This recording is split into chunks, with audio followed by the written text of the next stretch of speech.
Geisha adalah seniman penghibur tradisional Jepang. Di Kyoto, panggilan geisha biasa disebut dengan nama geiko. Geisha sangat umum pada abad ke-18 dan abad ke-19, dan masih ada sampai sekarang, walaupun jumlahnya tidak sebanyak dahulu. Di Kansai, istilah geiko dan geisha pemula atau yang biasa disebut maiko digunakan sejak restorasi Meiji. Istilah maiko hanya digunakan di distrik Kyoto saja. Geisha belajar banyak bentuk seni dalam hidup mereka, tidak hanya untuk menghibur pelanggan tetapi juga untuk kehidupan mereka sendiri. Di dalam rumah-rumah geisha atau okiya, mereka membawa gadis-gadis yang kebanyakan berasal dari keluarga miskin dan kemudian melatih mereka. Dan semasa kanak-kanak, geisha seringkali bekerja sebagai pembantu. Dan sebelum menjadi geisha, mereka disebut maiko. Meski kedengarannya menjadi seorang geisha adalah pekerjaan mudah, tetapi ternyata tidak semua orang bisa melakukannya. Karena itulah, sebelum menjadi seorang geisha, mereka terlebih dahulu dilatih selama bertahun-tahun. Peserta pelatihan atau calon geisha ini disebut maiko. Para maiko belajar cara menggunakan kimono yang benar dan menggulung rambut mereka, menari, bernyanyi, bermain alat musik, hingga cara berdandan menjadi geisha. Banyak yang beranggapan geisha adalah pelaku prostitusi, dan tentu saja hal itu salah besar. Geisha bukan budak seks dari Jepang.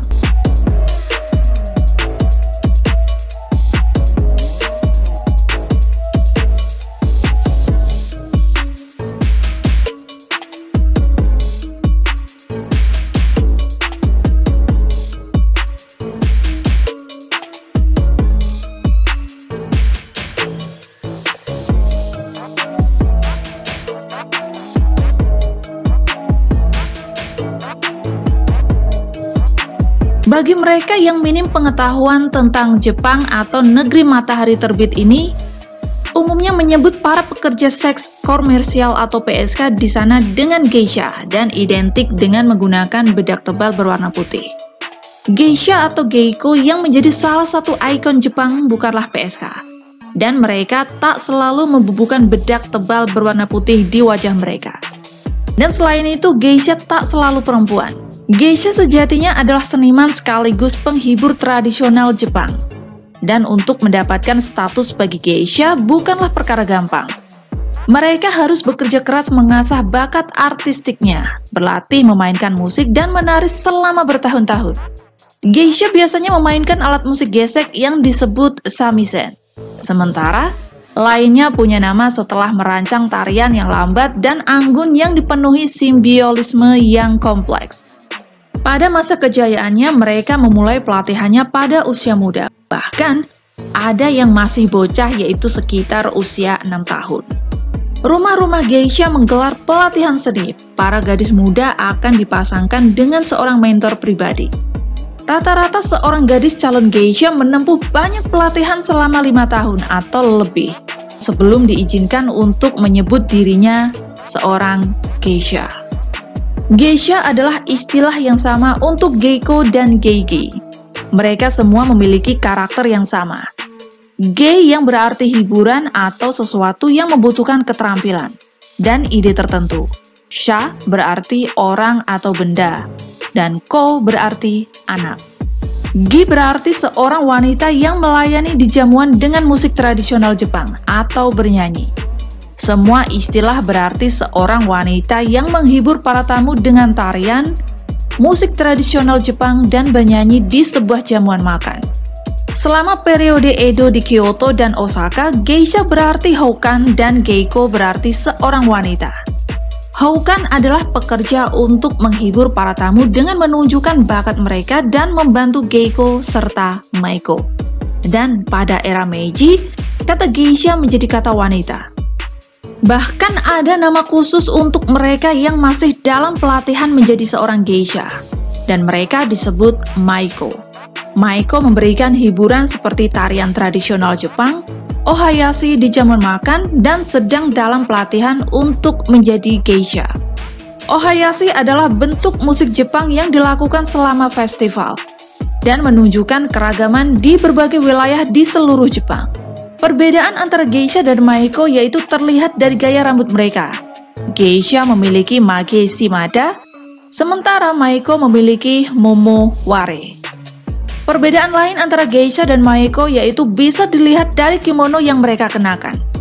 Geisha memakai sumesude kimono yaitu kimono yang tidak memiliki celah di samping di bawah ketiak. Sedangkan maiko memakai hikizuri kimono yang mirip dengan furisode atau kimono formal yang dikenakan wanita pada seiji no hi. Karena mereka berdua memiliki lengan panjang. Tapi hikizori memiliki panjang bantalan empuk yang menjejak di sepanjang lantai, sedangkan furisode memiliki panjang reguler. Sedangkan persamaan antara geisha dan maiko yaitu mereka sama-sama memakai oshiroi. Oshiroi adalah bubuk putih.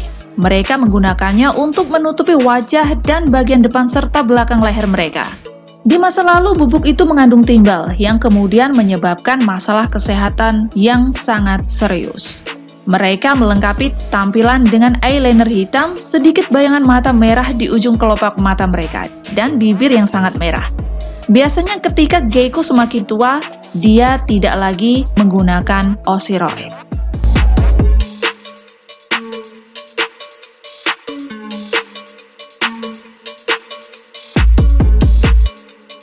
Di masa lalu, geisha memiliki gigi berwarna hitam. Kebiasaan ini disebut ohaguro.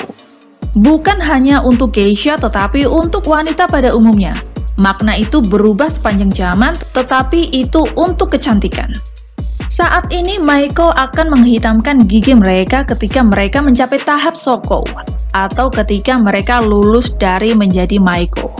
Untuk bertemu dengan geisha, maka perlu menghubungi okia terlebih dahulu, yaitu tempat geisha berada. Biasanya para tamu akan menelepon atau memberi nama geisha melalui okia, tetapi mereka tidak dapat melihat atau memilih geisha secara langsung. Untuk melihat geisha, maka harus mengenal seseorang yang memiliki koneksi ke okia. Untuk memanggil geisha ke perjamuan, maka tamu harus memberitahu seorang ryotei. Ryotei adalah restoran Jepang kelas atas yang dilengkapi dengan kamar pribadi besar. Ryotei kemudian akan mengatur jumlah geisha sesuai dengan anggaran dan keinginan para tamu. Kendati demikian, tamu tidak selalu memanggil geisha ke setiap ryotei, karena ada aturan ketat untuk hal tersebut. Tingkatan gaji seorang geisha disebut ohanandai, gyokudai, atau senkoudai. Tentu saja sesuai gaya dan keterampilan yang mereka miliki. Dia berarti harga, ohana berarti bunga, gyoku berarti bola atau permata, senko berarti dupa. Memberi nama sesuatu secara tidak langsung menggunakan kata-kata lain adalah suatu bentuk keindahan dalam bahasa Jepang, dan seperti halnya bagi banyak budaya lain. Geisha memiliki pelanggan yang disebut dana. Dana adalah pria yang kuat dan kaya raya yang mampu membayar semua biaya hidup geisha. Untuk menjadi geisha membutuhkan banyak waktu serta uang. Seorang dana akan membayar dan merawat geisha sepanjang hidupnya. Oleh karena itu, dibutuhkan status sosial orang yang sangat tinggi untuk menjadi seorang dana.